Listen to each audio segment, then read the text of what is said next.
I think we good. I think we good. Yo, hold on, hold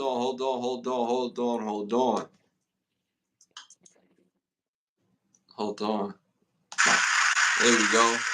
There we go. Yeah. Sure. Yeah. Episode 80.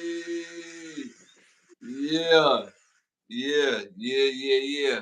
What's good, y'all? What's good, y'all? What's good, y'all? What's great? Thank you for tuning in to another episode of Can the Brothers Get a Rap podcast. This is the special episode 80. Oh my God, I can't believe we made it this far. I can, but just the number, you know what I'm saying? Just it's just amazing. I'm your host, Ashley Lovechild. I'm joined with my co-host, my brother from another mother. Blood couldn't make us any closer. One of the best photographers in the world. My brother Santana, say something to the people.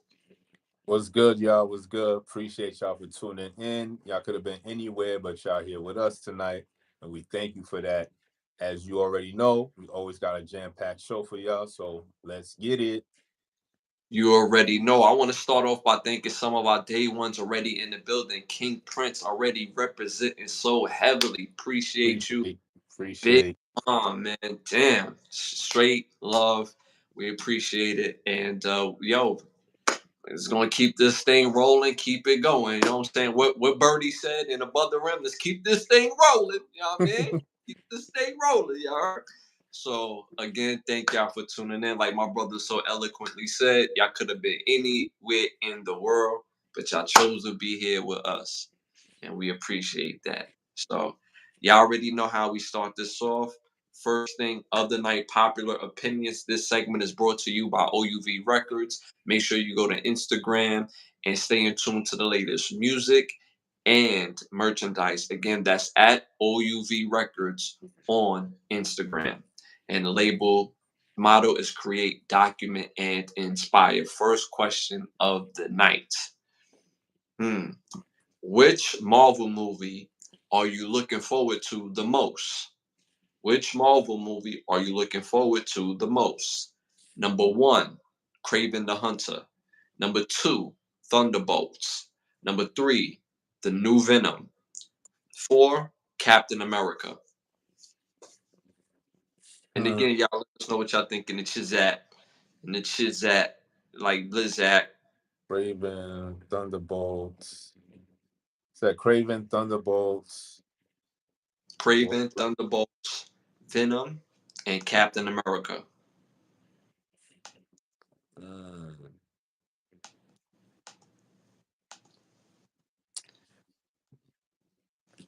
And, well, go ahead. I'm gonna let you answer. Go ahead. Go ahead. I'm leaning more towards Thunderbolts, only because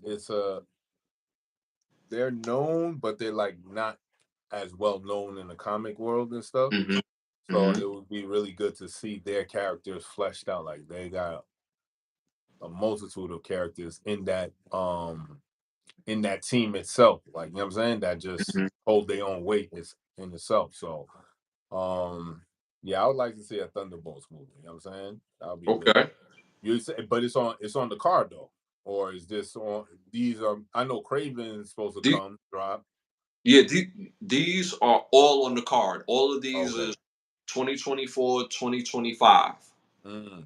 Nothing past 2025. Like, top of the 20. Well, you know how they do. They might slot something. They may say, "Oh, well, Blade is going to come out January," and they slide it all the way to like December. From what I know, these are the latest and greatest. Craven is coming out this year. Thunderbolts, they may squeeze out before the year or top of 2025. Venom as well. And Captain America, I don't even think it's going to see summertime. I think that's going to come out like 2025 or like March. March. Yeah. Shoot. Well, that's the case. If we dropping all of them, yeah, I'll definitely start off with the Thunderbolts. You know what I'm saying? Mm-hmm. And then work my way down. You feel me? Mm-hmm. Last And on my list for me probably Craven. You know what I'm saying? That's yeah, on the list. But yeah. first on the list, yeah, for me, Thunderbolts. Okay. Me personally, bro, I'm a big Craven the Hunter fan, but I seen the preview and it don't look flattering. Like this was something I was looking forward to, as if you know how the Black Panther went well part two when they brought in the Serpent King, when they brought Mm-hmm. in Uh-huh. I can't think of Name this guy. more. Right, yes, Namor. I was so hyped because it's like, yo, we getting like the dudes now. You know what I'm saying? Craven Hunter to me is like a beloved character. I always had his toys as a little kid. Like they made him look popping, and then on the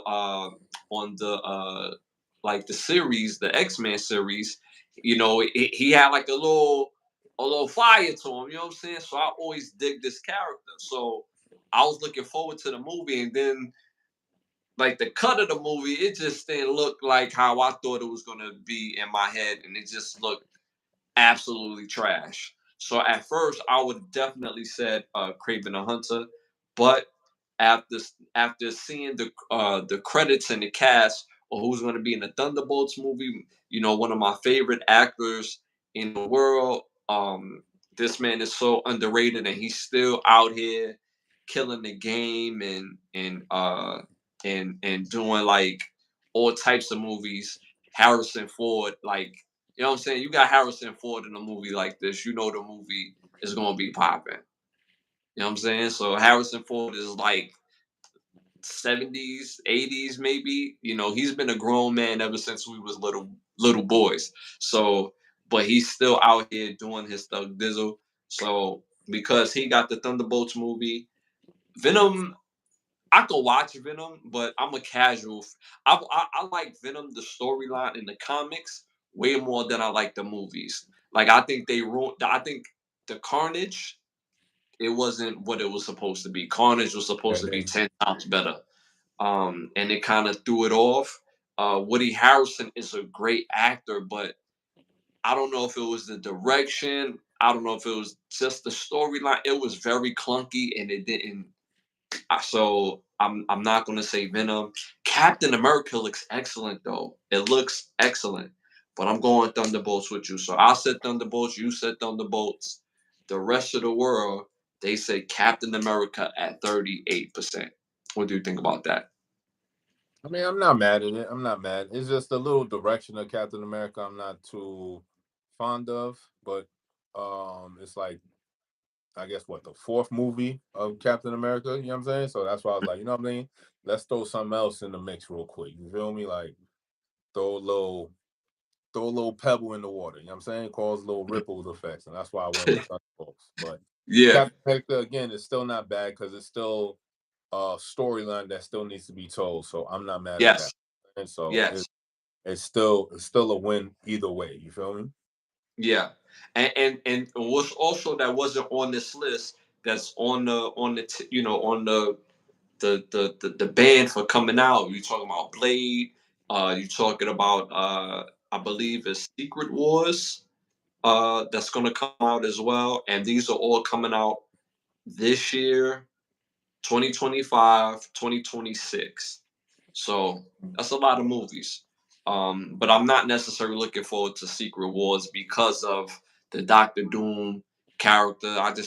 We spoke about it previously. I just thought it was lazy casting Robert Downey Jr. Even though he's a great actor, but we already acclimated to him playing Iron Man. So all right, y'all. Moving on to our next question in popular opinions. This one is real fun. Best guards per franchise on this list. Best guards per franchise on this list, NBA edition. Okay? NBA edition. So, team one, Golden State. Tim Hardaway, Steve Kerr. I'm Steve Kerr. Tim Hardaway, Stephen Curry, Baron Davis. Team Washington Wizards. Gilbert Arenas, John Wall, Rod Strickland. Team Phoenix Suns. Jason Kidd, Steve Nash, Kevin Johnson. Team Nets. Stephon Marbury, Kyrie Irving, Darren Williams. Yeah. And mind you, Prime. Everybody prime. Everybody prime. Now I'm going with the Nets. I'm going with the Nets. Yeah. I'm going with the Nets. I'm sorry. I was gonna go with Golden State. Golden State had me all the way, right? Yeah. But when you said Nets and then you said the lineup, I was like, oh nah. Yeah. Chill, son. Yeah. Darren Williams is so underrated. Like, you know what I'm saying? For Crazy years. work. Give you crazy work. Daniel got fucking Kyrie Irving. Stop playing with your boy. Stop. Stop. And what was the last one? Stephon Marbury. Yeah, I'm going with the Nets. It's over. Like, I don't think people realize how good that Golden State Tim Hardaway was. That was killer crossover Tim Hardaway. Shake and bake, take me to the rack. I'm gonna lay you with either hand. Stop. The original guys who made these moves that we call the step back, where Tim Hardaway was shake and bake, step back, 3-point shot. You know what I'm saying? Then you got Steph Curry, Baron Davis shaking them, carrying the franchise. A healthy Baron Davis used to carry franchises. You heard? He carried Especially when you was Charlotte. at New Orleans. Come on now. You know what I'm saying? So, and then he carried Charlotte. He carried Golden State. Mm-hmm. And also they went from I believe they went from Charlotte to New Orleans. They was like mixing cities because they got rid of Charlotte for a little while, so they went to New Orleans, and then he got traded. So when he was healthy, he carried franchises. That Gilbert Arenas, Washington, John Wall, Rod Strickland is crazy work. Crazy. That's a lot of work. That's a lot of buckets being put up. That's a lot of you got to deal with. John Wall had that, and then that change of pace. Gilbert Arenas wasn't as athletic as these guys, but he was probably more scoring savvy than everybody else. But Rod Strickland, I don't think people understood the in and out, throw the floater. You know what I'm saying? Shake and bake like Rod Strickland. Jason Kidd, Phoenix. Mind you, Jason Kidd, Steve Nash, Kevin Johnson at one time all played together in the same lineup. Phoenix was like, yo, we got mad point guards. What are we going to do? Yo, we just going to play them all together. All right, so on the other team, they playing with 3 7-footers. So you mean to tell me we're gonna roll out there with Kevin Johnson at point guard? I'm sorry, at two guard, Steve Nash at point guard, Jason Kidd at small forward, and then instead of getting two bigs, we're gonna throw Rex Chapman at the two guard. We're gonna play him at power. And this is in the '90s, bro. And they go to the playoffs anyway. Crazy work. But I'm with you, bro. I'm going with the Nets. I don't think people realize Darren Williams, he was the best point guard in the NBA for years. For years. People used to say, oh, it's between him and Chris Paul. No. He was head and shoulders better than Chris Paul. A better scorer, better defender. I wouldn't say better defender, but a more effective offender, right? He got people involved on offense, and he would cook. He would cook. Simple and plain. And he was the only guy on the team. Like Lopez was still in development, good player, solid, but he was all right. But Darren Williams used to cook. Kyrie Irving, come on. It's Kyrie. I already know Kyrie Irving, when he be out there dancing, it's like a masterpiece, bro. It's like a masterpiece. Come on, it's Kyrie Irving. Nobody's seeing Kyrie Irving on this list as far as scoring on any other team outside of Steph Curry. So you got Darren Williams, Kyrie Irving, and my favorite player ever in the NBA, which is Stephon Marbury. Stephon Marbury was shooting from half court in the late '90s, early 2000s before it was a thing. They doing it now in 2024. He been doing that, pulling up right at half. Waka. Not number 3 Steph, number 33 Steph.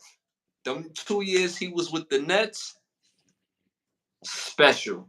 Special. So I'm going with Team Nets, Stephon Marbury, Kyrie Irving, and Darren Williams. In the chat, they going with Derek Fisher was putting up 28 with good defense. Don't sleep on him.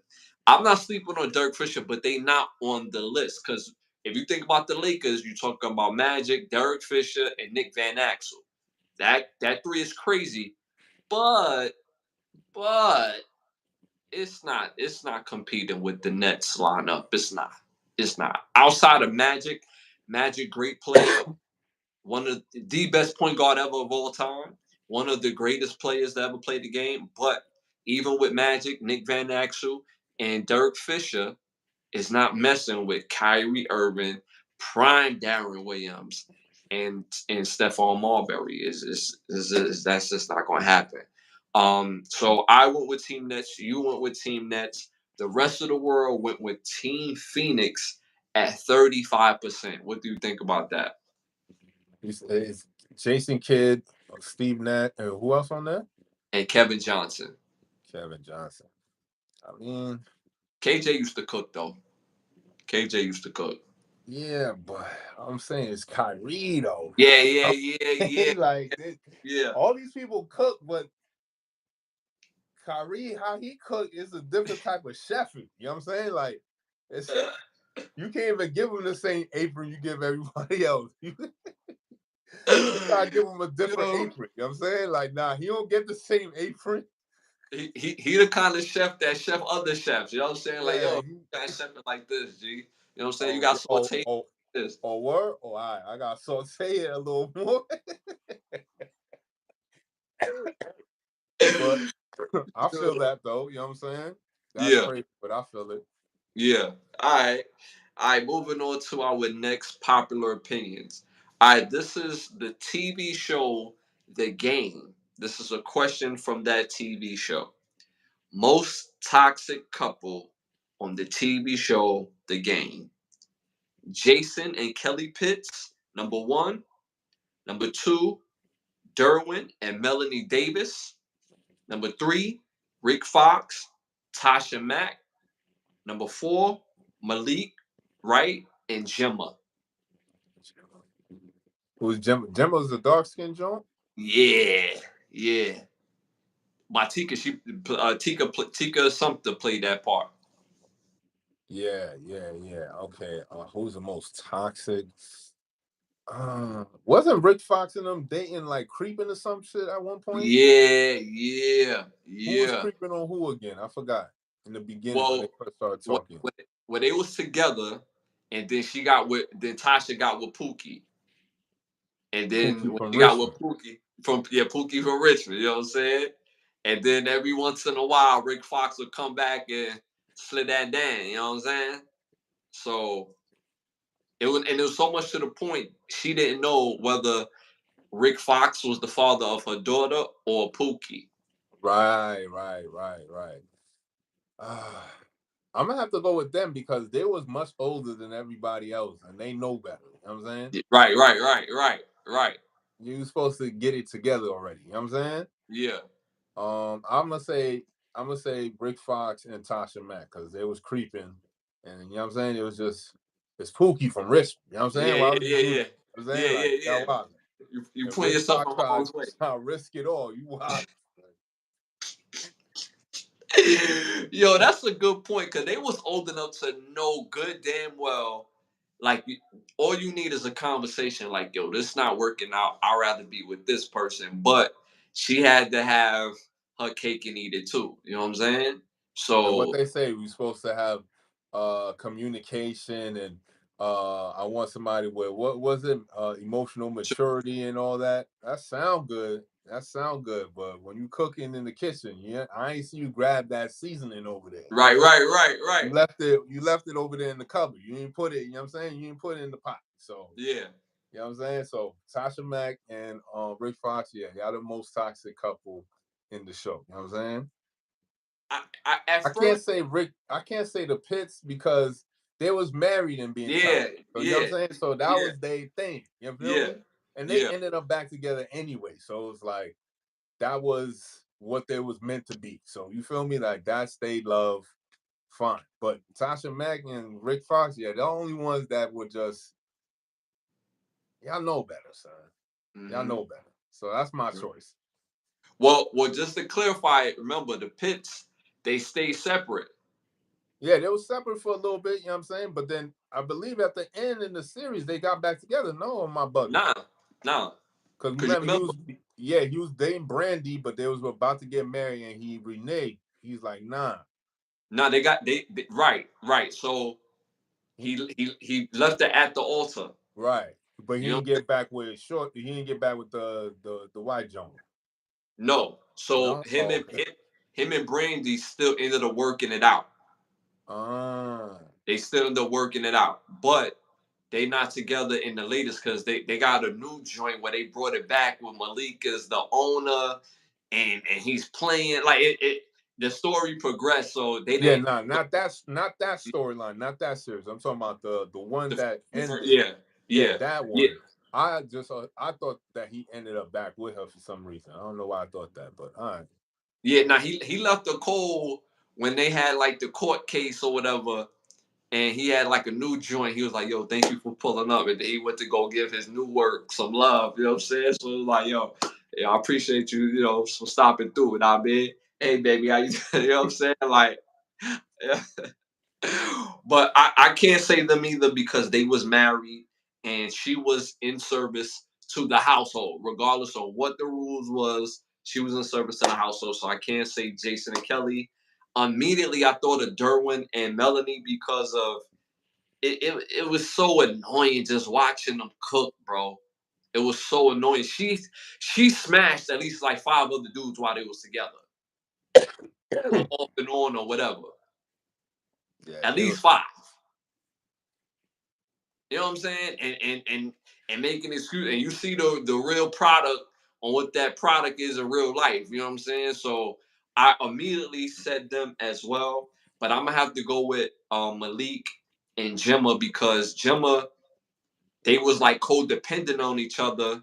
That like Malik was, he was dealing with alcohol and she was dealing with drugs. So the mix of them being together or apart, they would either fight or they would get extremely high. So Rick Fox and Tasha, super messy. They too damn grown to be out here in these streets backsliding and you know what I'm saying? Like so too old for that. You know what I'm too saying? too old. So I'm gonna go with Malik and Gemma. You went with Rick Fox, Tasha Mack. The chat. Rolling Jack in the building. I see Roller Jack was popping, my dude. Was popping. Make sure y'all hit that like button, hit that like button, hit that subscribe and that notification bell. So again, I went with Malik Wright. You went with Gemma. I went with Malik Wright and Gemma. You went with Rick Fox and Tasha Mack. I think I saw Duran Davis and Melanie in the chat. The rest of the world, they chose Rick Fox, Tasha Mack at 33%. What do you think about that?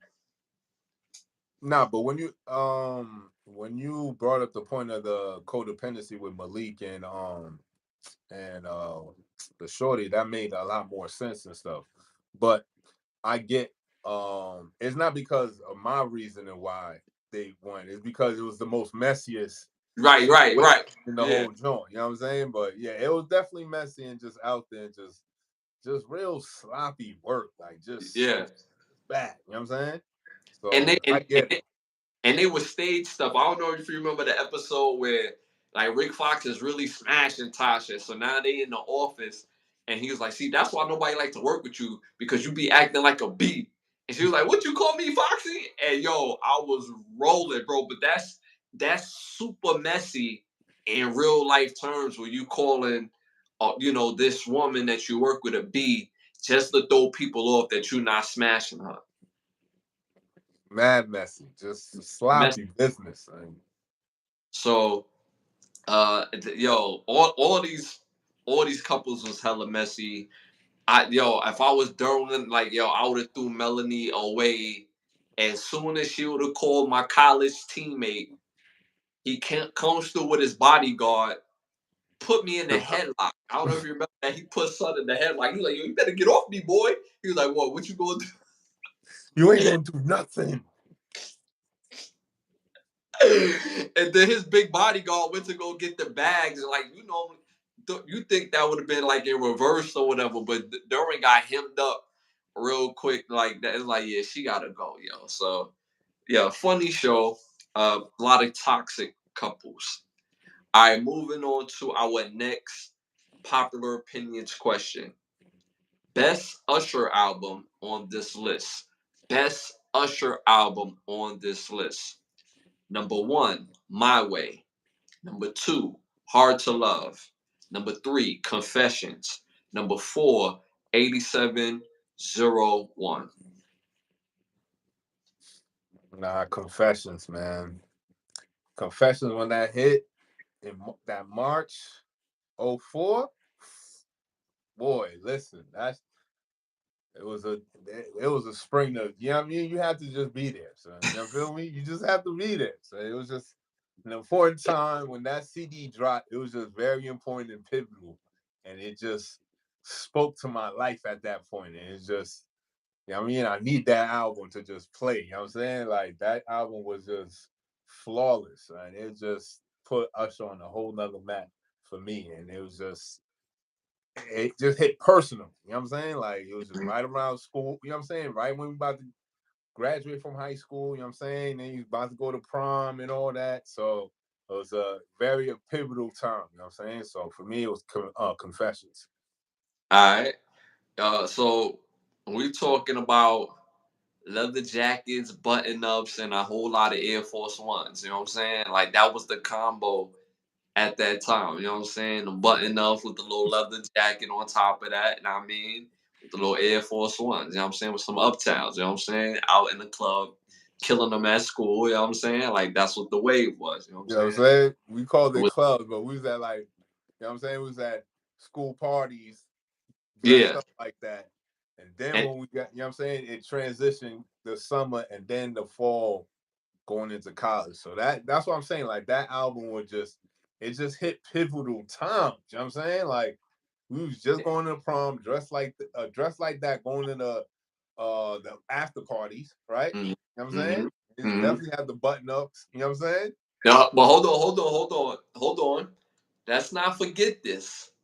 It's an open button up because you gotta rock the T under it. You know what I'm saying? The icy white tee, icy white tee, open button up, and you throw like the little leather jacket on top of that with the uptowns. Now, man, Killing the game, son. killing the Fresh, game. Yankee fitted like yo, what's happening out here? You heard?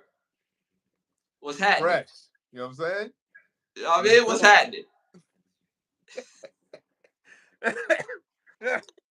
I'm telling you, you was doing it, yo. I'm telling you, you had to be there, son. And it wasn't a time where you could record none of this. You just had to be there, son. It was Yeah, just lit. yeah. Yo, all these albums hit hard. I mean, I ain't gonna hold you. I ain't gonna hold you. Musically, still to this day, I probably would say My Way that I listen to way more than all these other albums. 8701 was so pivotal for me because that was high school days, and I went through a breakup, and Usher got this song called You Got It Bad, and that song helped me get through this breakup. You know what I'm saying? And then he had another song on the next album, or was it the same album? You Don't Gotta Call. And That's that 8701. so you don't gotta call. Like I'm going through the breakup, like damn, I'm feeling the type. It's like my first heartbreak, you know what I'm saying, in high school, like really like That even though song definitely. it wasn't my first love, but it was my first heartbreak where I felt it. And I'm listening to this, yo, you got it bad. And then I'm like, yo, somebody got to put away the onions, not me. Like, I'm a thug. Like, Yo, so Jay-Z said it best. You got to make the song cry. You know what you I'm got to saying? make the song cry. And that song for sure was the one. I couldn't shed the tear, but that song hit it for me. Like, yeah, you don't gotta call. It's all right. You got Yeah, it bad. It's all right. You know what I'm saying? yeah, It's gonna yeah. be all right. You know what I'm saying? Yo, that you don't got a call. I had on repeat, and the more I played it, the stronger I got. It was like, yeah, you don't got a call. I'm surprised. Like, you know what I'm saying? They got me together. You know what I'm saying? All high school years. So that 8701 hit different when I hear all these other albums just going to emotions. So musically, I'm gonna say My Way. Confessions is just perfect because it got hits, the music, fire. But emotionally, I ain't gonna hold you. I'm attached to 8701 because it was just so pivotal in my upbringing. So I'm gonna go 8701. My brother went with Confessions. The rest of the world, and I'm seeing Confessions in the chat as well. The rest of the world with Confessions at 40%. What do you think about that? All right, not bad, not bad. Confessions was, like you said, it was a perfect album at a perfect time. Yes. It Yes. dropped in spring. You gotta understand, spring in the city of New York, that even is a time in itself. You know what I'm Yeah. saying? Because we just came off a brutal winter, and then you going into spring, and this drop, and it's just mad other stuff happening during high school. So yeah, like that was a pivotal time, son, for real. Facts. And remember those, remembering that particular time, going through that heartbreak, coming through that heartbreak, and then when Confessions come out like a year or two later, it's like, yo, it is. I'm on full player mode at that point. Up, Like, it's up, it's right? crazy. So shout out to Usher for giving us such body of work. Um, yeah. So shout out to Usher. That's a lot of great bodies of work. 4 top 10 albums. He got more than 4 top 10 albums, but those 4 right there, upper echelon in the Usher category. Especially hard to love musically is fire as well. All right, moving on to our next segment. Hollywood Need to Ask Us. Do you have a movie or series that you want people to rock out? I need docu series like FX does um on their docu series on TV. I need one on Rahman Abbas, aka Hush Puppy. Okay. Top tier, I mean top tier upper echelon scammer. You know what I'm saying? Well, I Hmm. mean top tier upper echelon scammer, I mean this guy and his crew and his pretty much syndicate scammed, like I'm talking about they scammed Bank of America.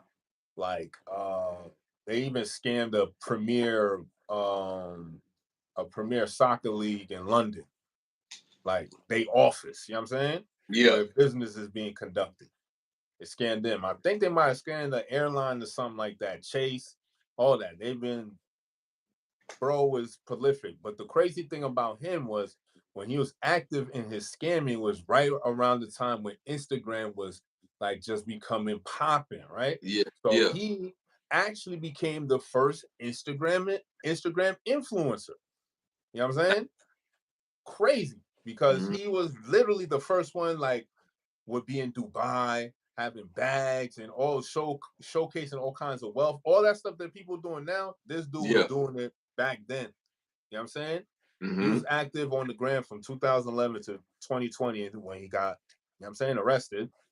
But like I said, what the gram started 2011, and he was like literally one of the first Instagram influencers. And after a while, after so many years of him just showcasing all this wealth and luxury, and people just wondering like, how are you getting all this bread? Like, you know what I'm saying? Yeah. He telling Yeah. people I'm broke, baby, I don't got no money. You know what I'm saying? But Broke baby.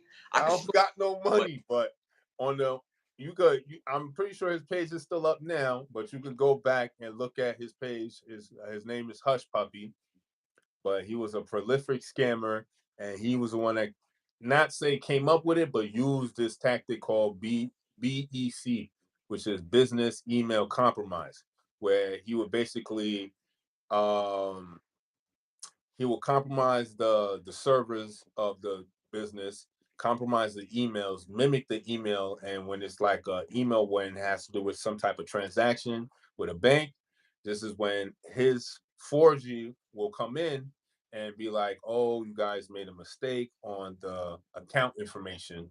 It was error. Send it to this account." And you know what I mean? The payroll office does this all the time. It's like, oh, okay, no problem. They see the error, change it, send it to our account, and he got like millions in the account. So Yeah. when he finally got caught in Dubai in 2020, he got caught with 40 million in cash, 13 luxury cars worth 25 million, 21 laptops, 47 smartphones, 15 memory storage devices, 5 external hard drives, and 800,000 emails from potential victims. You know what I'm saying? Top tier level scammer. Hush pupper. FX, I need a series on that. Make it happen. Because now it just showcases the what you will call culture now. You know what I'm saying? So Instagram, all that has to come into play in it because he was heavy on the gram. You know what I'm saying? Mm-hmm. So I would love to see a series about that, and it would just showcase how social media came about and where it kind of veered into something totally different. Because in the beginning, people was just happy to post and show pictures, show love. You know what I'm saying? People would Yeah. act through all types of jokes. Now it'd be hard to get a like from a brother. You know what I'm Yeah. saying? Yeah. Like, damn, Facts. you can't hit the heart for your mans. You like, you feel me? So it'll be a Yeah. dope series to watch, and it'll also shed a light on the scamming world as well. So FX getting on that Hollywood. We need a series on Hush Puppy. You know what I'm saying? Yeah, that would be fire. FX got something cooking that we're gonna talk about later in the show. But that would be fire. I would like to see that.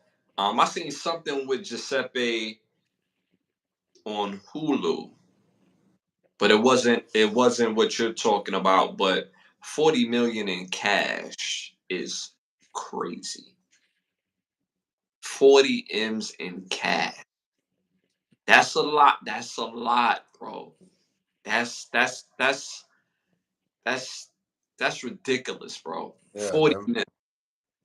Like people don't realize how much 300K in cash full of hundreds is traveling. Like to travel with 300K, that's a lot of cash. Mhm. It is heavy. 40 M's, You know, you never leave in that hotel room. that's Can't. wild. That's wild. Yeah, I want to see that movie too. I want to see that movie. That's a great idea. Love that idea. I for me, Hollywood needs to ask us.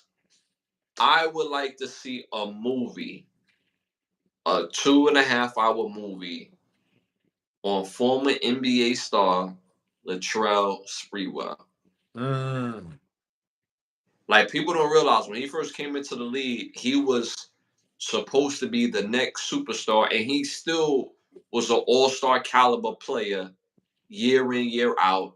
But he also played in the Jordan era where you had Jordan, Reggie Miller, you had just a lot of top tier two guards, Mitch Richmond. Like I could go on and on. Clyde Drexler, like he played in that type of league. You know what I'm saying? When he first got into league, he was on that Golden State team where it was Tim Hardaway, Latrell Sprewell, Chris Mullins, uh, a young Chris Webber. You know, they had a squad. Billy Owens, Chris Gatlin, like they had a squad.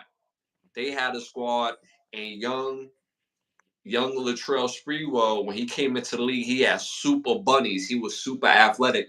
I don't know if you remember his first nickname, Mm-mm. but his sneakers, they used to market his nickname, right? So his first nickname, y'all could look it up right now.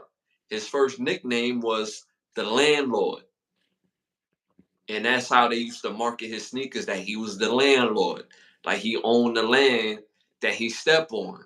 So when he go flying in the air, when he land, it's all his because he used to dunk on people. But Mm-hmm. he had such a career, throughout college. NBA, and of course, we want to see what led up to the PJ Carlissimo situation in Golden State, where they had their altercation, because at that time you didn't hear players having an altercation with a coach, the head coach at that, like literally choking them out. Like, it's like, yo, we gotta trade this man. Like, you know what I'm saying? And I get it. Like, at the time as a kid, I was like, yo, why would you choke out your coach? But when you're a grown man and you're dealing with other grown men, you have to teach instead of talk at. You still have to be on your P's and Q's how you address a man.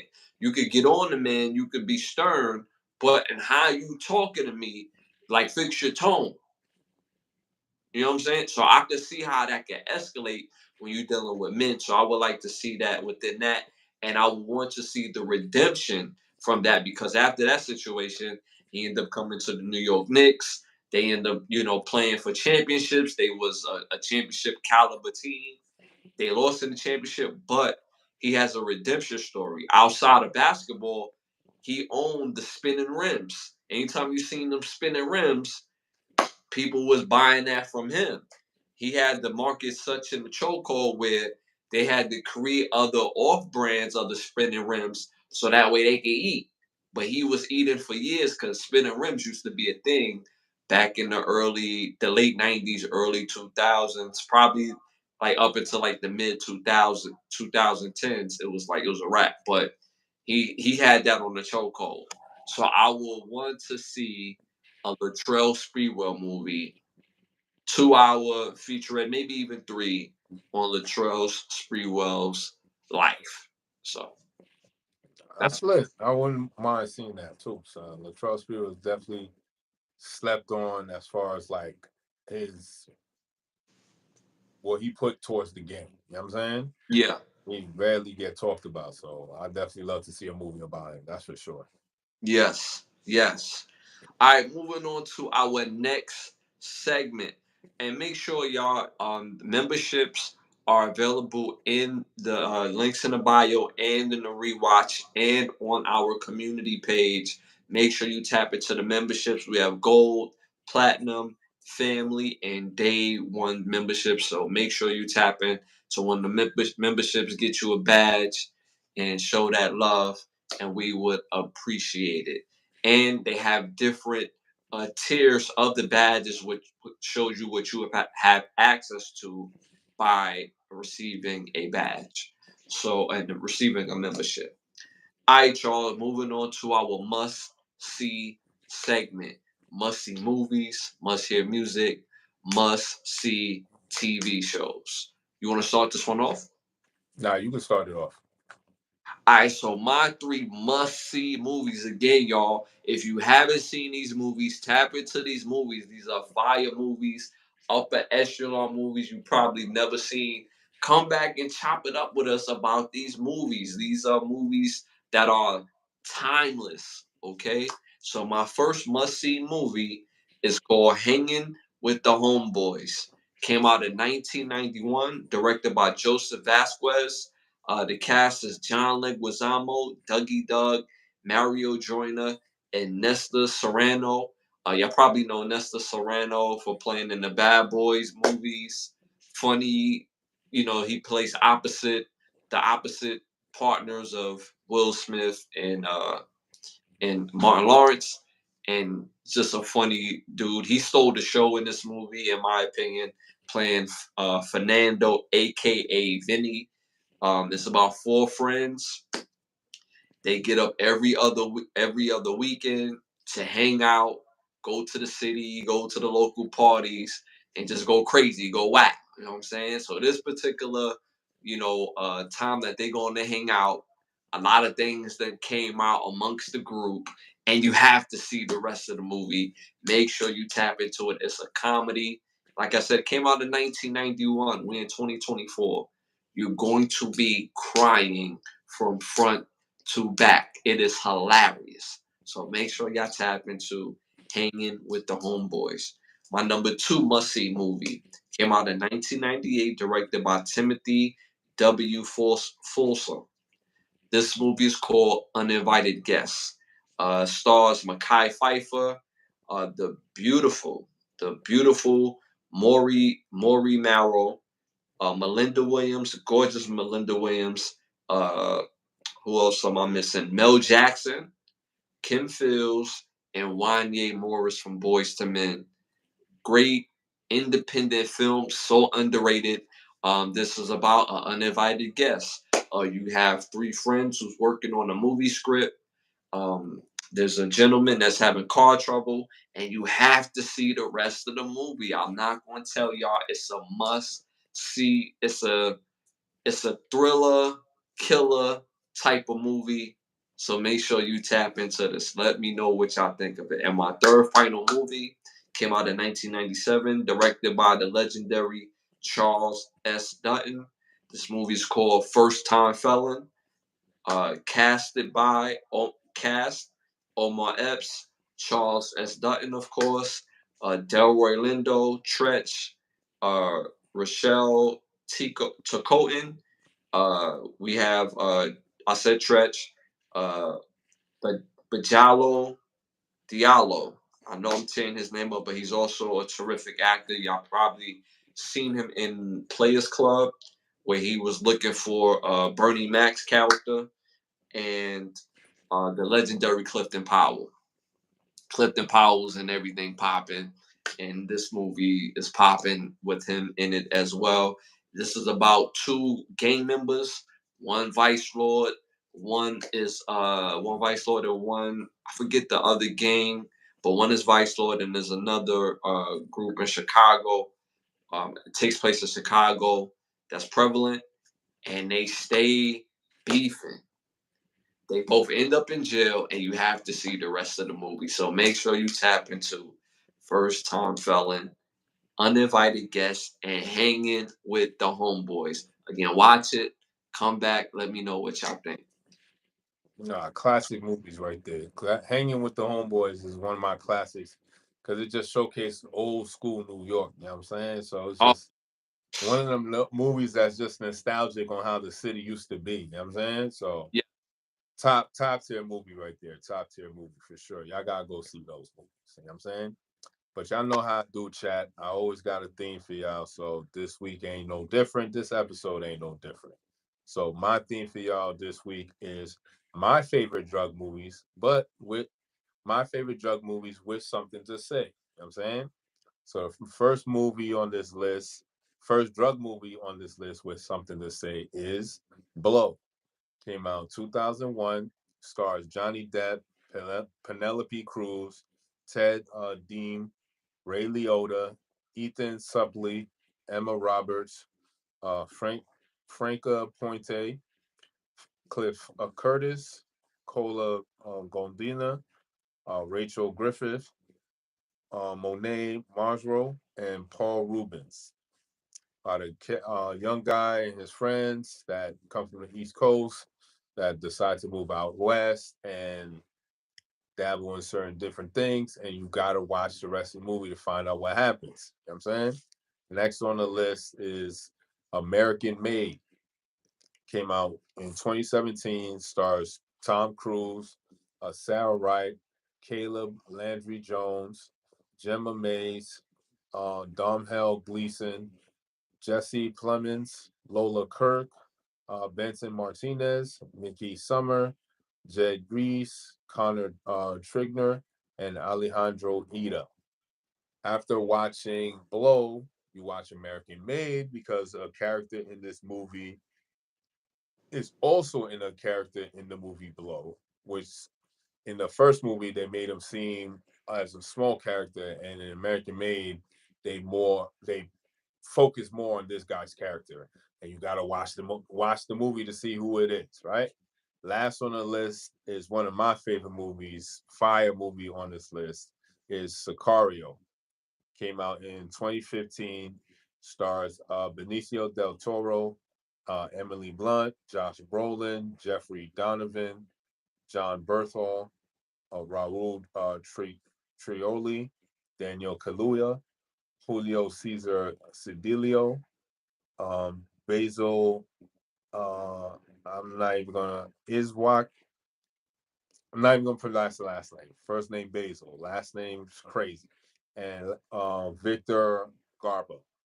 Basically about a DEA agent who goes on this raid, and come to find out this particular raid is more than it seems to be.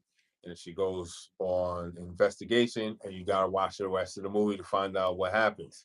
All these movies have something to say, so you gotta watch them to figure out what they say. So movies on my drug movie list are Blow, American Made, and Sicario. Tough movies, fire movies. Make sure y'all tap into those.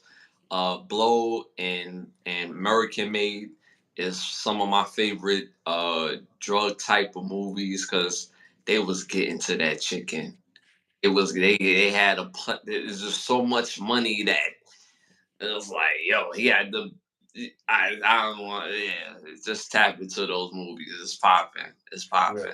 That's why I like Sicario more, because it's the aftermath of those two movies, right? That's Mhm. what Sicario is about. But it's not more so about the money. It's more so now we just gotta control this shit. You know what I'm saying? It's Yeah, really on how we gonna control it. Cause there's the war on drugs, America, you know what I'm saying? Drugs won.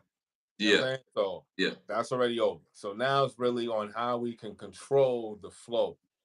So that's why I like Sicario more, but it's prevalent because American Made and Blow basically create the scenarios for a Sicario movie to come out. You know what I'm saying? So gotta watch these movies, man. They really showing y'all what's really going down. You know what I'm saying? Hmm. That is a fact. Make sure y'all tap into that. Let us know what y'all think of these movies, y'all. These are popping top tier upper echelon movies. Y'all gotta watch these. Let us know what y'all think, and we'll chop it up. You know what I'm saying? We love movies over here, so make sure y'all go and watch these. All right, moving on to our must hear segment. Must hear music. Again, this is basically summertime and I have a little theme. I normally don't have themes for this, but this is the juicy theme. Pause. And y'all hear it. Y'all hear it. So must hear song Juicy Fruit by the group Mute. Song Juicy Fruit by the group Mute. Put that on your playlist. Fire song. Number two must hear song. Juicy by the Notorious B.I.G. All right. Again, Juicy by the Notorious B.I.G. again. So we got the same name and it's the same chord structure for these songs. It's basically the same production, just a different song. So we got Juicy Fruit by Mute, Juicy by the Notorious B.I.G., and Juicy again by Ashley Lovechild. Yours truly. I got a song called Juicy. It's one of my biggest songs anywhere. Tap into it. It's called Juicy. So again, Juicy by me, Ashley Lovechild. Juicy by the Notorious B.I.G. and Juicy Fruit by the originators, Mute, the group Mute. So make sure you tap into those and put that on your summer playlist. You won't be disappointed. All right, moving forward to our classic or must see shows. All right. You got a classic show for us? And a classic show, but it's definitely a must see show. It's on HBO. You could definitely tap into it now. It's called Broadwalk Empire.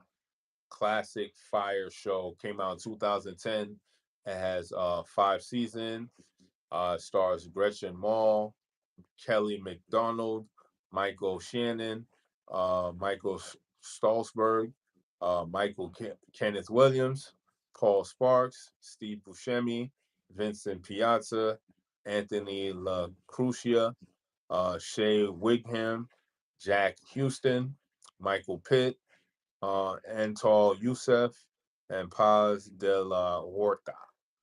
Fire series is about the prohibition area when liquor was banned and it was illegal to have liquor, consume liquor, sell liquor, and that's what brought about the prohibition era of these gangsters, and that's what brought about the mob um, and the Italian mobs and all these different mobs, and it showcases how they be, started their prominence in the criminal underworld.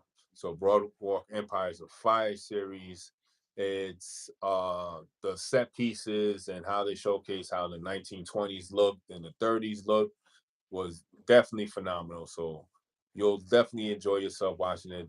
Dialogue in there is dope, and the action and death scenes are top tier because it's HBO. So if you're looking for a good series to watch about prohibition gangsters in the 20s and 30s, Broadway Empire is your show to watch, and it's on HBO. Make sure y'all tap into that classic show. I think it's a classic show. You said it was more of a must. I think it's a classic show. It's probably not as celebrated, but that's a fire show. So make sure y'all tap into that. Um, mine's is definitely a must see. It's not a classic, but it is a must see. Or Between Brothers came out in 1997. Was on for 2 seasons.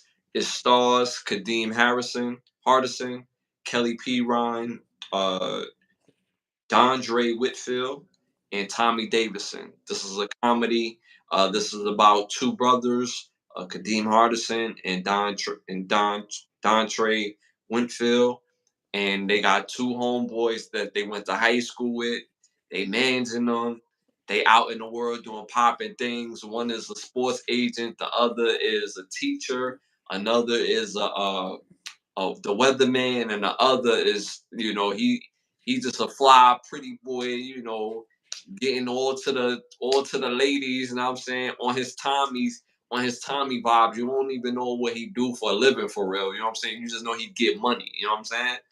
And it's just a funny show. So make sure you tap into Between Brothers again, from 1997, 2 seasons. Make sure you tap into that. Really funny show, comedy. Moving on. You got some cologne for us?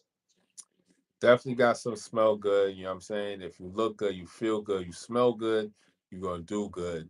So you definitely need to get you a bottle of Gucci. But the scent that we're messing with today is guilty. You know what I'm saying? You're guilty of being fly. So you gotta get you a Gucci bottle to just, you know what I'm saying, rock out with, you know what I'm saying, with your swag out. So get you a bottle of Gucci. The fragrance is guilty, and trust me, you ain't gonna feel guilty no more once you spray that on you when you step outside.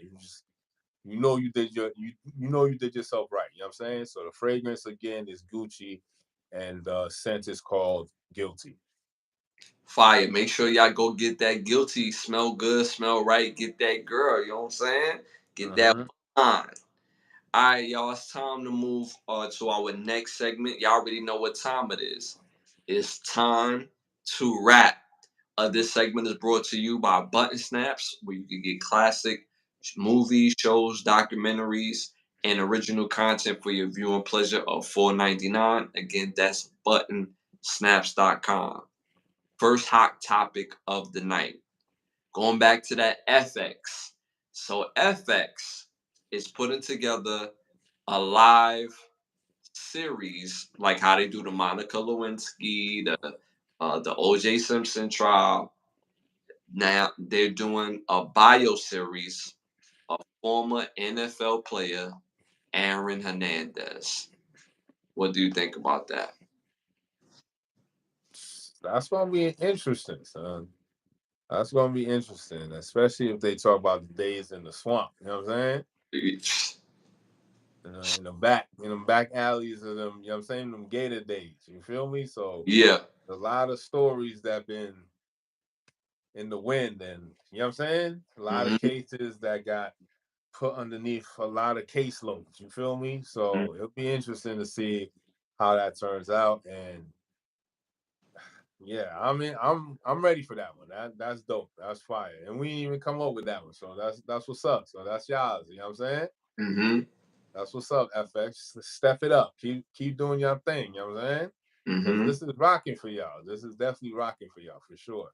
So Yeah. Aaron Hernandez story will be lit because Man, it's prolific, son. It was just a prolific time when he was around, and like the many stories we done seen from all these different documentaries. So to really now focus on Aaron Hernandez is gonna be interesting. Yes, facts. Fact. I'm looking forward to this. Yo, shout out to my bro Biggs in the building. He just tapped in. Shout out. But I'm looking forward to this. Like you said, amount of stories that's been on the tuck for years, and because we didn't like we had social media, but social media wasn't the place to to release all the news. When as we was getting older, it was like we still kept like the real story on the tuck. You know what I'm saying? So it's like social media was used to like show what you do as far as like your lifestyle, but not show how you get down like Charlie Brown. You know what I'm saying? So, I'm looking forward to seeing this. I want to see if they're gonna really put his upbringing, the double life that he was living, if they really gonna put this on screen. They really gonna do this. So, but I'm looking forward to seeing how they gonna cook this. They haven't missed yet. Haven't missed yet. Right. So, I hope this one will be as good and respectful to the victims as much as possible, because we still have to remember this is not just entertainment. This is also a dramatization of someone's life, of of people who was beloved, and they still have family out here. So, I hope FX is a bit respectful and tell the story, but not try to OD on the sauce. You know what I'm saying? So, but still to be good and entertaining as much as possible. So I'm looking forward to this. All right, moving on to our next hot topic. Do you remember the Everest commercial? The man, every time the commercial just pop up, you could be working all day long, and as soon as you sit down for 5 minutes, the Everest commercial come on. Hey man, go back to college. What are you doing? Do something with your life. Get a degree. And he would come on and he would do his spiel in the commercial. Don't you know in real life this man has never went to college? He was just getting a check for other people to go to Everest. You know what I'm saying? What do you think about that? It's it's part of whatchamacallit, it's part of the sales pitch. You know what I'm saying? It's it's how it's how you get people in them seats. So it makes sense as far as advertising is concerned. You know what I'm saying? Because Yeah, anybody who went to real college would never go to Everest, my thing. right, You know right. what I'm saying? Yo, you imagine you telling you like yo, I'm on my way to school. Like, oh, what school you go to? Go to Everest. You ain't But in what no. but what's crazy though, because when that shit was coming out, when that shit was out, it was unheard of to do classes online, to go to school online. You know what I'm Mhm. saying? It was Yeah, unheard of. What do people do now? They go to school online. They yeah, take classes online. You know what yeah, I'm saying? yeah, So it just came out in the wrong era. You feel me? yeah, But yeah, it was innovative. It was just different though. It was like they ain't going to college online. You better get up out of here, son. I thought I done did a 12-hour shift. Talking about, yo, you better get up, go to school. I think The that's audacity. that go to now is to go to online school opposed to going to class. See, me, I don't know, maybe because it was my experience in college, I'd rather go to the class and you know what I'm Sit saying? in class. I'm not going to Grand Cayman Island University Yeah. online. Man. Yo, But if they yo, had a Grand Cayman University campus, oh yeah, I might slide through. You know what I'm saying? I need a yo, campus visit real quick. You heard? I heard they got good hops over here. You know what I'm saying? I heard they it's popping over here. I just want to see what's it about. You know what I'm saying? yo, But bro. online at that time, it was not. That was disgusting work. If you even brought that up in the crew, like online, nah, you're tripping. I need to While go. you in college, somebody you about to go to college online. Yo, for real, What? like Yo, you better stop playing, son. you better hit, you better, Online, hit, you you bugging. better, you better hit the campus, go to the bursar office and get right. You know what I'm saying? Yeah, but what are you saying when this particular commercial came out? Online classes was unheard of. This was like what, 06, 07? Yes. Mm-hmm. Yeah, online classes, Yeah. nah. Yes. They were pushing online courses and online school at that time, but it was taboo. It Mm-hmm. was, you know what I'm saying? Like you wouldn't do that. You feel me? Like online, nah. Now is whatever, but Mm-hmm. you feel me? Yeah, So now standard thing. Like I said, most people would rather go online than to actually go to the class.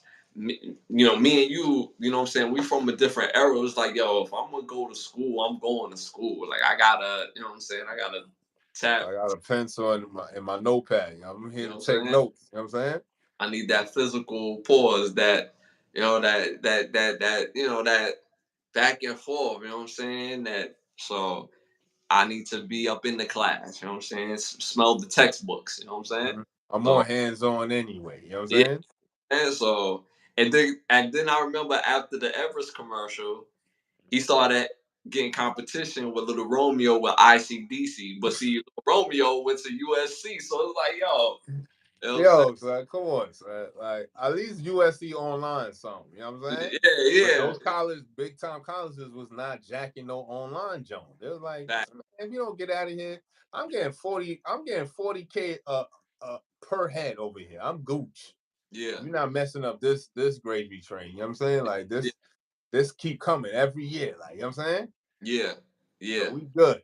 But now everybody pivoting. And it's funny how that works. You know what I'm saying? And that money adds up. Like it's the movie Accepted that made me realize, like, yo, all that bread, all that money on that joint add up. Cause you remember in Accepted, bro started his own college, East East Ohio something or whatever, and it's 10 racks a semester.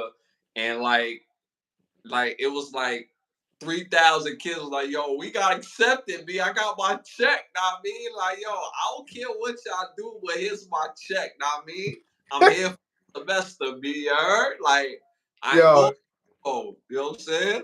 And they done built the whole college up at 10 a key, you know what I'm saying? Like, just, 10 a brick, you know what I'm saying? Flip that real quick. Build dorms in 2 days. you know what I'm saying? Like, and then had the nerve, the nickname was the shits. At first, I'm like, yo, that's trash, but that's kind of hard. Like, yo, we the shit. So, you know what I'm saying? Like, yo, so all that money on them added up. So that online bread was like untapped at that time. And come to find out, dude didn't even go to college. He ain't never do no classes, nothing. So I just thought that was very interesting. All right, moving on to our next hot topic. Vermont Supreme Court rules schools can force a vaccine on children without parental consent. What do you think about that? Oh, that needs to be overturned ASAP. That's overstepping, overreaching. You just habitually line stepping and you're bugging now. You know what I'm saying? Like, nah, that's gonna definitely get overturned. I don't even know how that even got on the books and got voted in. I don't know how y'all let that happen in Vermont. Y'all slipping, which y'all don't got children in Vermont. Like, what's up with y'all? Like, you know what I'm saying? How do you deem the government or the state having more rights over your child than you do when they can dictate when your child can be forced a vaccine who may or may not have adverse effects on it. You know what I'm saying? So nah, that's overreaching, overstepping, and that needs to be overturned ASAP. Yeah, that's a fact. That's a fact. I'm not jacking this at all. You taking rights away from the natural rights away from the parental, from the parents, from the parental guardians. Um, and this is wrong altogether. Like you're really creating a space where you don't even trust the people that live in your community, in your town, on keeping their children safe. So they're saying to themselves, this is the way that we think that they should be safe, right? But just like everything else, policy changes year after year. So what I think now, because it's a policy today, this policy is going to be on the wrong side of history in 10 years. Yeah, we don't do that anymore. Like, I remember, like, again, I don't want to sound like the old man in the room, but I remember in our era when we went to school and we did something wrong, we would get punished for it right then and there. So we would have teachers that used to have rulers that was stacked, 4, 5, 6 rulers stacked. So every time you act up, come to the front of the class, get your lash on your hand. They don't even do that no more. If you do that now, you're gonna see somebody parent after school. But when we grew up, when we as we was growing up, that was standard practices where teachers could hit you with rulers, whether on your hand or in your butt. That was standard practice, and they thought that was a great policy at that time. So fast forward now to today's policy, ain't no way parents is gonna jack that. So based on what y'all think is what we should do, hell no. So this is another situation where they're going to be on the wrong side of history, and this is something that should be changed ASAP. I agree with you. So anything else you want to add to that? Nah, it's just an overreach and just yeah, it's egregious. So needs to be overturned immediately. You know what I'm saying? Facts. I agree with you. I agree with you on this one. All right, our next hot topic: a 4-year-old boy gets herpes after putting a used condom in his mouth from a hotel room. What do you think about that? Man, that's ugh, ugh. I just the way it happened is just it's horrible. Like you gotta understand, these hotels are not properly cleaned like that, so you can't just trust any old body cleaning a room. You definitely want to do a double take, triple take before letting the kids in, check the garbage, all that stuff. You know what I'm saying? It's just tragic that that happened. You don't even know who to really blame for that. You know what I'm saying? It's just fucked up. Man, yeah, it's sad. It's a tragedy, son. And it's like, damn, why the fuck we still, you got all this bread? Why the fuck we still can't cure none of these diseases already? Like, Hmm. at this stage in the game, it should be like, oh, damn, you caught herpes. All right. Don't do that again. You know what I'm Hmm. saying? And we Right, just get right. rid of it. Yeah. You feel me? Like, why is it like still something we're dealing with? Like, we got Hmm. all these advancements, but yet still certain diseases we just can't get rid of, and certain viruses. It's just somehow baffling to the scientists that go to MIT and all these places. Nobody can figure it out. You know what I'm saying?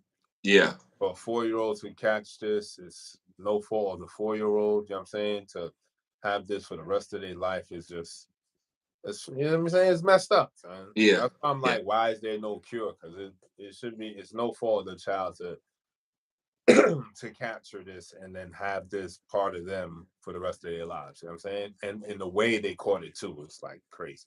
Hmm. Obviously, the kid. Well, not obviously, but in the story, the kid mistake the used condom for a balloon, like most children would. They've never seen anything like that, at that point. So, but my thing is, of course, is always going back to the parents. You're in a hotel room. Why are you not inspecting the hotel room before your child has access to the room? Why are you not checking the floors? Why are you not checking the beds? Why are you not checking the counters? You know what I mean? All the places that is child level reachable. Like, so going back to the parents. So now, they had the full story where the mother or the grandmother had to explain to the child why she can't kiss him anymore, to show her love, because that's how grandmothers show their love to their grandkids. They always kiss them. So, and the boy asked the grandmother, like, "Yo, you don't love me anymore?" In his way, of course. But it just breaks your heart when you hear something like this. And I agree with you, because he's so young. It makes you wish that it was a cure where it was like, all right, so this little boy is gonna have herpes for the rest of his life, and it's unfortunate. It's unfortunate. All right, moving on to our next hot topic. A South African pastor, uh, Christ Penelope, used farts as a healing method. So what he would do, people would come near and far, and he would fart on their face, and it's used as a healing method. What do you think about that? That's why the top level scammers come from Africa, because they just scam. You just can scam anybody with anything out there. You know what I'm saying? Like, that's just, I don't even know how. I don't even know how you able to finesse that to Yeah, tell someone that, yeah, my dust is gonna cure you. You know what I'm saying? That's just wow, wicked, son. That's just, yo, that's just foul and just fucked up, son. You know what I'm saying? That's yeah, just, but then it's also foul and fucked up that you even fall for the goofiness. It's like, how you even do that? Where in the history of common sense did you think that that was a good decision? Like, oh yeah, yeah, his dust is gonna cure me of my ailments. When that Roman when Jack, that dust go in your nose and you sniff, you know what I'm saying? Then you'll know if that's a cure or not. You know what I'm saying? Like, Rowan, that's crazy, son. Rowan Jack in the chat talk about Wakanda forever. Come on, man. Come on, yeah. Come on, man. Yeah, well, wild dust in the air, you know what I'm saying? Come on, man. It's Come dust on. everywhere. Like, that's crazy. Like, I can't believe people come near and far. They showed the amount of people that really come to this pastor to get healed. And they really would like lay down on the pew, and he'll come, you know, butt over face, haka, and it's like cure. Nah, nah, no way. Ain't no way that you was able to source a congregation of people into believing that that's okay, where the mere fact of a person standing waiting in line to get farted on and thinking it's cool is just crazy to me, because it's like you waiting while the 4 or 5 people ahead of you waiting too, and Hmm. none of y'all didn't think that, yo, we bugging for standing on this line. You know what I'm saying? None of y'all thought that. Come on, son. Yeah, Yo, like yo. in real life, in real life, this is real life. Can you imagine coming back from the church, and you telling your peoples, yo, I had an experience where I was ill, and I did the pastor ritual, and your boys get curious, like, yo, what was the ritual? It's like, it's like, yeah, so you lay down, and then he comes, he farts, and then, like, I'm healed. Like, you can't even really tell that story with a straight face, like. So that, like you said, that's the super finesse. Like, when I realized, like you said, the best scammers is coming from Africa. When I used to get these pictures on Facebook with a message saying, I'm stuck, I need help, I'm in Africa. Can you send me like $20, $25 or whatever? And then I got a message from somebody I grew up with talking about he was in Africa and he need like $150. And I kept ignoring him. Okay, he was like, "Yo, bro, like, yo, I really need your help. Like, I'm stuck over here." And I left them on red, bro, because like the scams be scamming, bro. Like, I don't care if I know you for real. Don't try to scam me. You will get left on red. Like, what is you doing? So them scammers is real. All types of scams. All types of, yeah, apparently all types of scams now. You know what I'm saying? Mm-hmm. That's top tier level scamming right there. That's upper echelon right there. I put that up there because that's whole level finesse. Like that's not even a scam. That's just mental. You done put some in their head. Now they don't even know who they are no more. You know what I'm saying? To Mm-hmm. stand online for that. You know what I'm saying? Mm-hmm. Crazy work. Mm-hmm. Yeah, that's wild. All right, moving on. Yo, did you know that comedian and content creator Big Ja from Big Ja series? Did you know he did the animation? I don't know if you remember the commercial with Michael Vick throwing the ball to To. It looked like a video game. This was like back in like the mid 2000s with Michael Vick. He's in the film Oh, and he throws the ball to To, and it looked like NFL Blitz a little bit. nah. Yeah, that commercial used to come on all the time. But come to find out, Big Josh said he did the actual like running and throwing in the commercial where that was him at that time doing I don't say animation, but he's doing how they put you in the suit.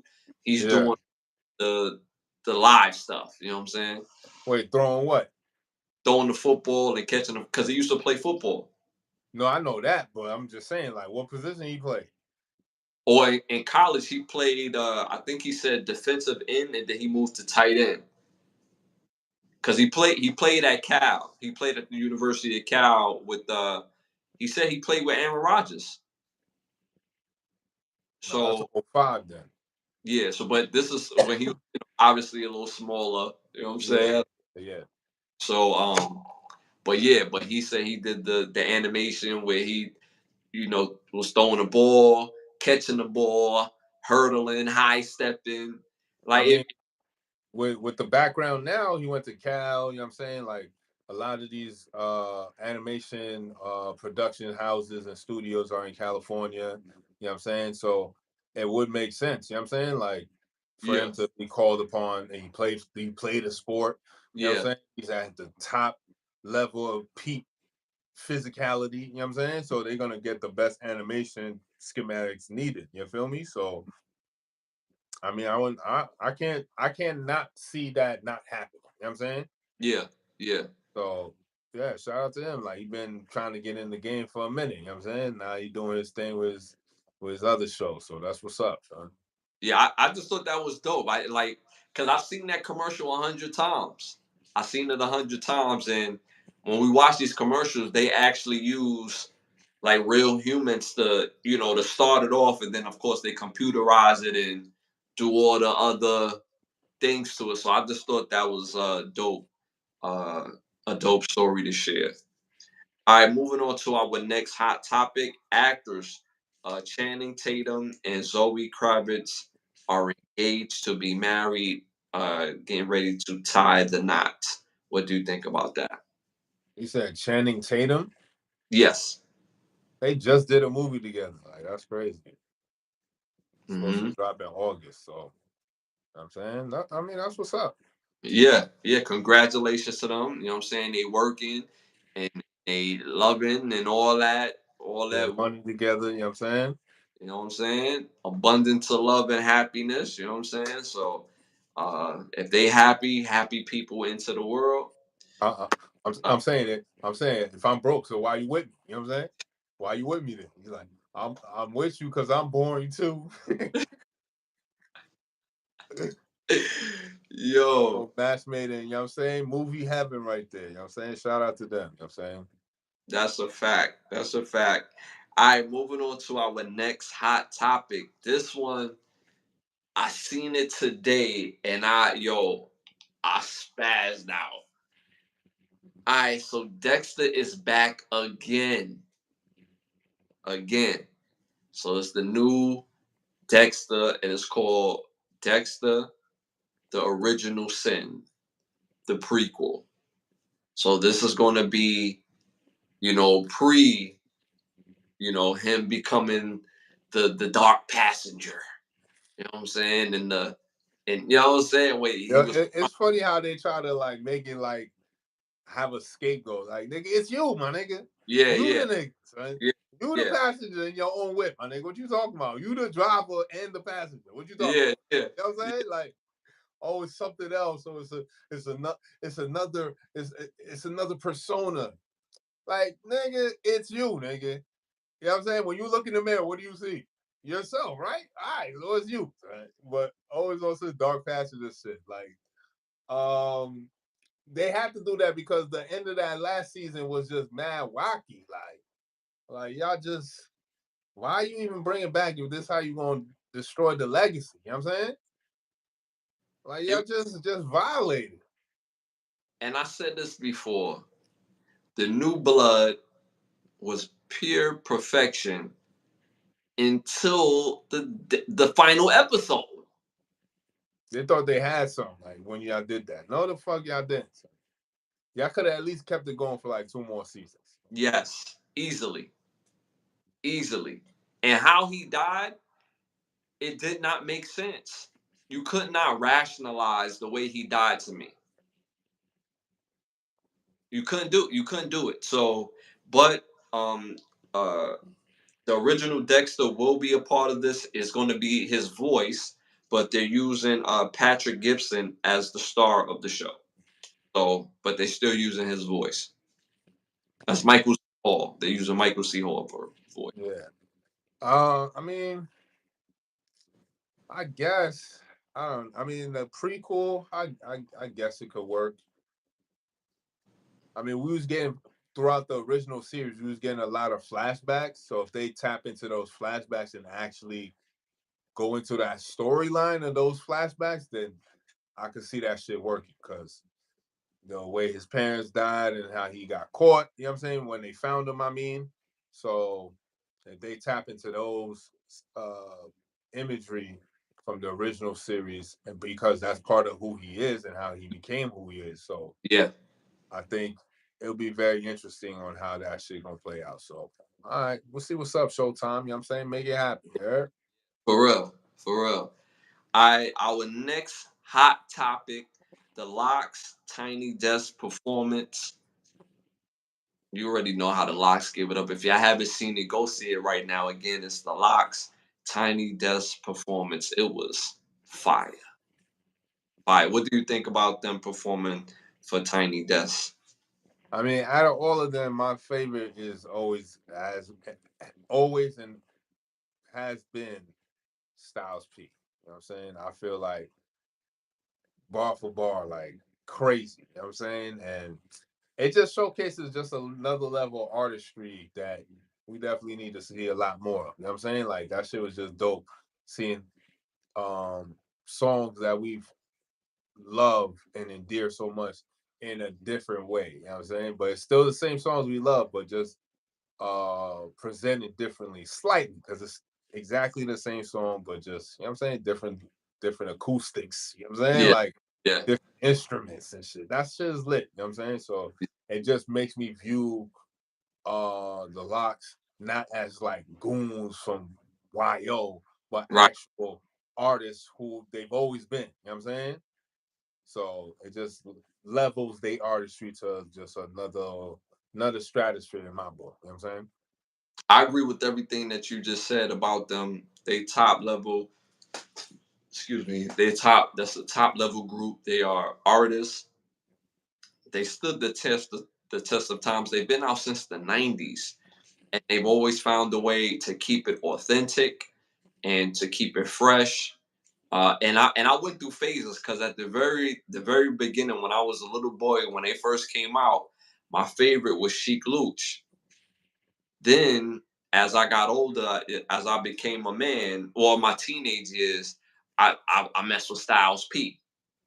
But then now, when I became a man, I'm rocking with Jada. They're like, you know what I'm saying? So it's funny how the stages that they went through as art, as a group, and the stages of my upbringing on who that I like their artistry the most.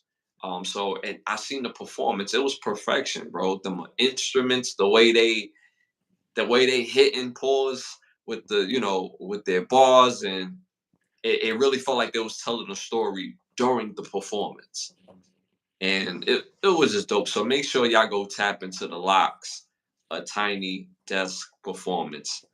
Before moving on, Rowan Jackson, Channing Tatum needs to marry Terry Crews. Yo, chill.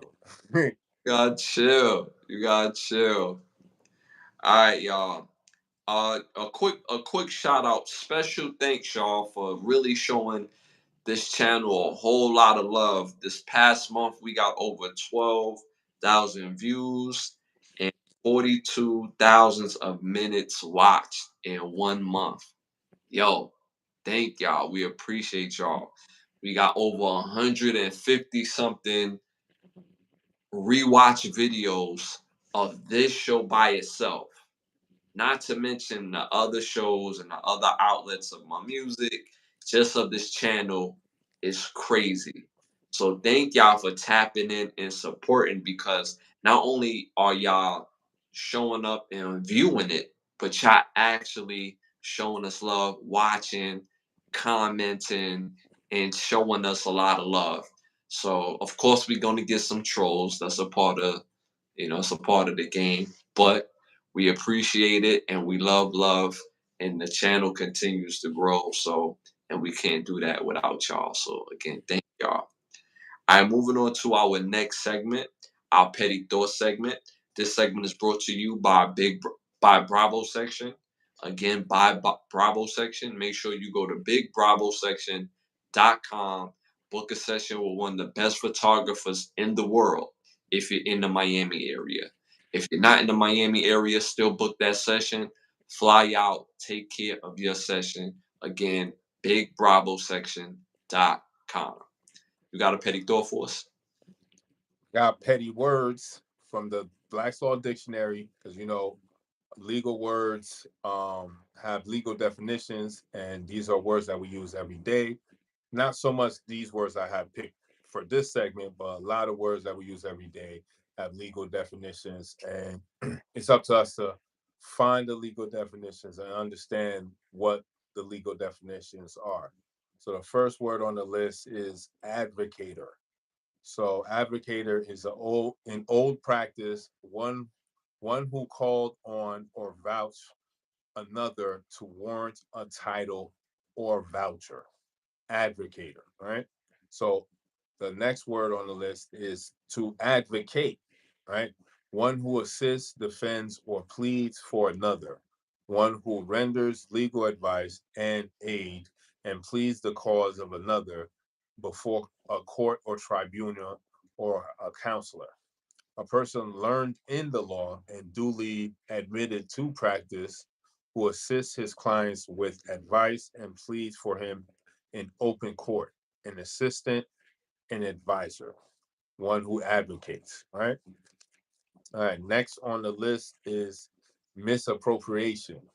So the legal definition means the unauthorized, improper, or unlawful use of funds or other property for purpose other than that for which it intended. Misappropriation of a client's funds is any unauthorized use of a client's funds entrusted to an attorney, including not only stealing but also unauthorized temporary use for lawyer's own purpose, whether or not he deserves any personal gain or benefit therefrom. All right, misappropriation. All right, last word on the list, which is interesting enough. And again, I found another word that could not be found on Black's Law Dictionary, 6th edition, which is the Third Amendment. Cannot find the Third Amendment on Black's Law 6th edition. Again, it's another evidence why we need to get an early edition. So I had to skip third edition and go to I had to skip the Third Amendment and go to the Fourth Amendment, right? So definition of Fourth Amendment means The amendment of the U.S. Constitution guaranteeing people the right to be secure in their homes and property against unreasonable search and seizure, and providing that no warrant shall issue except upon probable cause, and then only as to specific places to be searched and persons and things to be seized. All right, that's Fourth Amendment. So the words for this week from Black's Law Dictionary are advocator, advocate, misappropriation, and Fourth Amendment. Again, if there's certain words that you would like to know the legal definition of, you could put it on the chat. I'll look it up if it's even in the book, because we're starting to see certain words are just totally missing from the Black's Law Dictionary. So it's interesting how they would, it makes me look at revised editions with a little bit more scrutiny, because it's like, if the first one came out perfect, why do you need a revised version? You know what I'm saying? Mm-hmm. So I'm starting to see that revised versions don't mean revised, it means remove. You know what I'm saying? Right. So this is the sixth time we removed this jump. You know what I'm Yeah. saying? So Yeah. you see how the finesse game goes. There's a bunch of scamming all over the place. So you see, it's everywhere. So you can't. They like rats. You just Yeah. can't get rid of them. So that's my petty thought moment. So again, if y'all got any words in the chat, put them there. We'll look it up for next episode. Make sure y'all tap in. Yo, dope, dope, dope, fire. And again, make sure y'all send in those words so my brother could look those up and dissect these words. You know what I'm saying? Mm-hmm. All right, on to our next segment. I keep the lie live segment. Keep the lie live. Lie live. So this segment, I have to say this because I've seen something that was very disturbing, and it's becoming an ongoing process between men and women. Okay, keep your hands in your possessions to yourself. I was watching a podcast called the No Forgaze podcast, or No Forgazy podcast, and the host, was on there doing his thing, and he had guests, and they happened to be women. One particular guest in particular, one guest in particular, they continued to have a back and forth. Um, so much to the point where now he's asking her, like, "Yo, you have to come off the show," and of course she's saying, "Oh, I'm not leaving. If I leave, everybody leave." Like, just belligerent to the point where she's trying to mess up the whole show because her and this host can't come to. They can't just have a conversation about just disagreeing and being able to listen to each other. So of course she tries to overtalk him, and to his credit, he didn't get out of pocket. He didn't get out of character. Then he had to put his foot down and say, "You know what? Like, shut up, because I've been respecting you all this time. You're not showing me no respect. This is my show. You know what? It's just time for you to go." So of course she didn't want to go. He says, "Yo," he tells his people, "Call the cops and have the cops remove her. I'm not going to put my hands on her. You're not going to put your hands on her. No man, no woman is going to put their hands on her to remove her up out of here. We just deal with the cops." And then, of course, other people that was on the podcast was like, "Yo, come on, don't ruin the show," to the girl, not to the host, to the girl. The girl gets up. She tries to shake his hand, like, "Yo, I want to shake your hand, blah, blah, blah, blah, blah." And she's talking crazy. She's still talking crazy. He's like, "No, I decline on shaking your hand. We not gonna end this off. You trying to kill my vibe, to stand the third." So what she does, she takes the water in her cup and throws the water in his face, and then she runs off, thinking that he was gonna retaliate. Right? He he did not retaliate. He was like, "All right, whatever." Got water all over his face, messed up his shirt. He's wet. Pause. And she leaves the show. And when she does it, she's like expecting him to, to react. Because she was a woman, she felt comfortable doing that shit. Let me not curse because we will get, you know, targeted for YouTube guidelines. But she felt comfortable doing that because one, she's a woman. Two, she spoke on the fact that she has a boyfriend. And three, she spoke on the fact that she has a father that's prevalently in her life. But none of these men are there. She's around nothing but other women and a few other guys.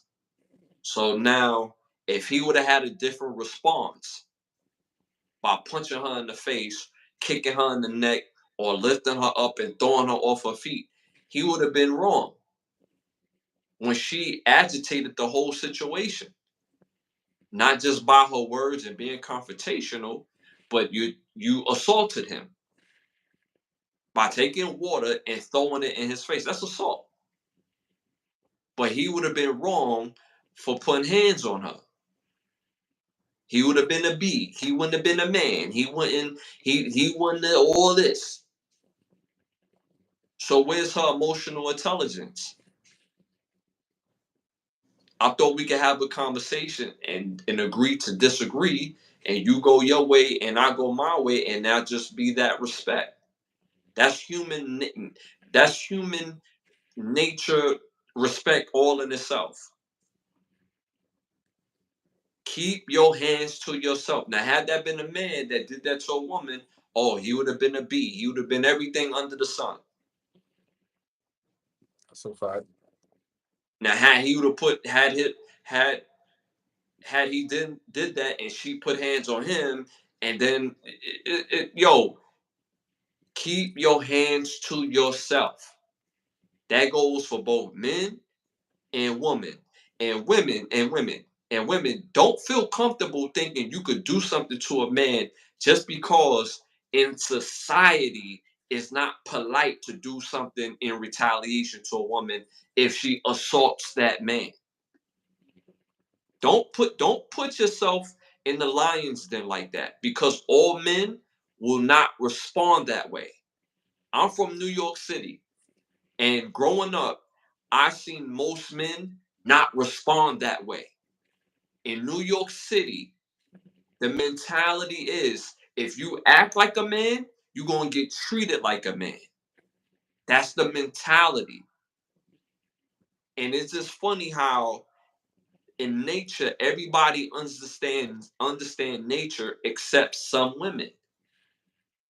If I put myself in the lion's den and I get scratched and clawed and I lose my life, or I may survive, I'm looking at the lions like they bugging for me rolling up in the den like, yo, what's happening?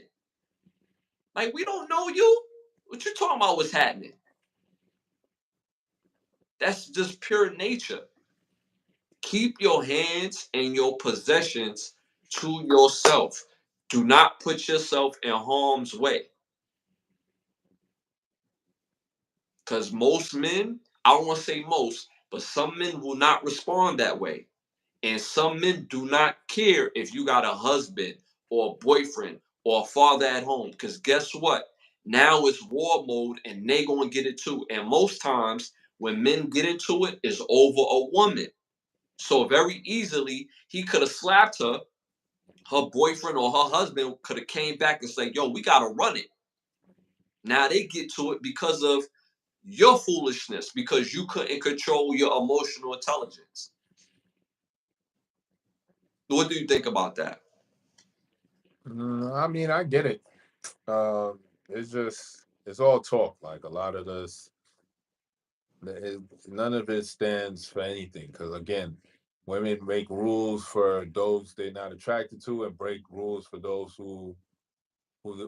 for those who they like. You know what I'm saying? So that's why it's like for us men, you can't say you about something and then switch up later on. You know what I'm saying?